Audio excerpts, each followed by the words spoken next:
राजा विक्रमादित्य की कहानी भारतीय लोक कथाओं और संस्कृति में अत्यधिक लोकप्रिय है।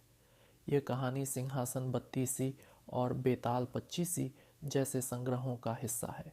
नीचे बेताल पच्चीसी की एक कहानी का छोटा भाग प्रस्तुत है। बेताल की चुनौती। राजा विक्रमादित्य अपनी निडरता और न्यायप्रियता के लिए प्रसिद्ध थे। एक दिन एक तपस्वी ने राजा से कहा, यदि तुम सच्चे राजा हो तो तुम मेरे लिए एक बेताल को लाओ। वह श्मशान में एक पेड़ पर लटका हुआ है, लेकिन याद रखना, बेताल बड़ा चालाक है। अगर तुमने रास्ते में बात की तो वह वापस पेड़ पर लौट जाएगा। राजा ने साहस दिखाते हुए यह चुनौती स्वीकार कर ली। वह श्मशान में गए और बेताल को पकड़ लिया। लेकिन जैसे ही राजा उसे ले जाने लगे, बेताल ने कहा, राजा, तुमने मुझे पकड़ा है, लेकिन अगर तुम रास्ते में बात करोगे तो मैं लौट जाऊंगा।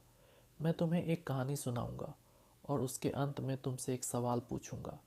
यदि तुमने सही जवाब दिया तो मैं वापस लौट जाऊंगा, और अगर तुमने जवाब नहीं दिया तो तुम्हारा सिर फट जाएगा। कहानी का आरंभ बेताल ने कहानी सुनानी शुरू की। एक राजा के दरबार में दो बहादुर योद्धा थे। एक दिन उन दोनों ने एक ही महिला से विवाह करने की इच्छा व्यक्त की। राजा ने दोनों की परख करने के लिए एक प्रतियोगिता रखी। दोनों को जंगल में जाकर शेर को पकड़ बेचने का आदेश दिया गया। दोनों योद्धा अलग अलग रास्तों पर गए।